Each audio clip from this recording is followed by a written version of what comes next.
Like there might be some athletes who really do well in the weight room and benefit from certain exercises, and there might be some that don't.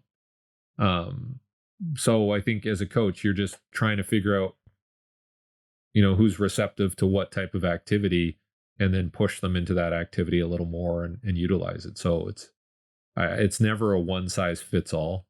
I think that's where, because you always see that. You see like in the sprint world, you'll see like, oh, look, that guy's really good, but nobody else in his training group is quite as good, right? So maybe that approach is working for that one athlete and everybody else isn't benefiting as much.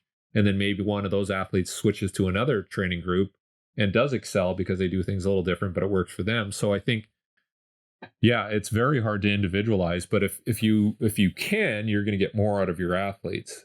But if you just take the basic one size fits all approach, you may have one or two athletes that succeed and everybody else is still struggling. You can only work with what you know. And that's why I think it takes a while for coaches to really become experts, because you need that trial and error. You need that sample size of people where you've gone through and you've tried some different things and you're like, okay, that didn't work, or hey, that seems to work really well. And until you know that, if you're just copying somebody else's workouts, you don't have that knowledge, right? You're hoping that workout works for everybody, but at some point you're going to hit a snag. And because you haven't done the groundwork, you're not going to know how to solve that problem. So that's why I'm always saying, like, there's a lot of young coaches out there who are doing good things, but I'm always going to lean on the guy that has that experience. And I have friends who are in their 50s and 60s who I still lean on because I know that they've had exposure to a lot of different things. And so that's the person that I'm going to go to first. And then if I need somebody to help me with like technology, I'm not going to go to the old guys. I'll probably go to the young guys or get my kids to figure it out for me.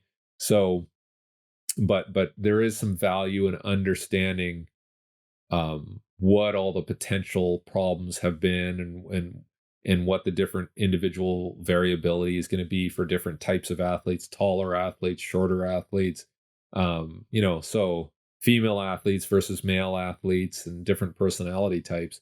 So I think for me, that's the interesting thing, is finding out about people's individual circumstances. And then that adds to my knowledge base. Like, tell me about case studies. Tell me about what you've seen. I mean, I still look at research papers because, there's some valuable information there, but that's only one segment or one component of my knowledge base, right? Go talk to that old coach, and he'll tell you about, okay, this one season we did this, and this is what I saw. Okay, well, that helps me, right? So I think that social interaction of communicating with different people, getting an idea of what they did, which might mean a more significant commitment for you to spend time with them and watch and learn. You can't just, watch Instagram videos and be knowledgeable. Like, there's just too much missing information there. So I'm not saying don't look at Instagram and don't look at social media, because that's sort of your entry point. You're like, oh, that looks interesting. I'm going to find out more about what that guy's doing. And then you may find out that, hey, this person's really knowledgeable, or, oh my God, they know nothing and they're just posting clips. So, and that's the thing. Like, I was talking to somebody about basketball, and they're like, yeah, my kid just watches like highlights of like the best stuff, and they don't watch complete basketball games.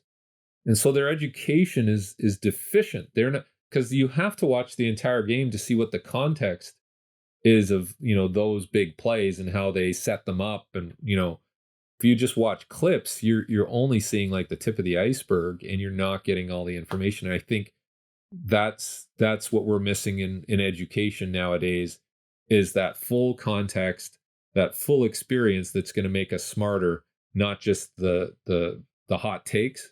Does that make sense? Yeah. It's like no one shows the Rocky Classic where he's on his come up, working to his fight. They just show him today. They just show you at the fight, right? Yeah. Yeah. And so, I mean, it's very convenient to watch highlights and just get a sense of what happened, but you're not getting the whole story. All right. If you enjoyed that clip, make sure to click up here to check out the full episode. Till next time, guys, be good.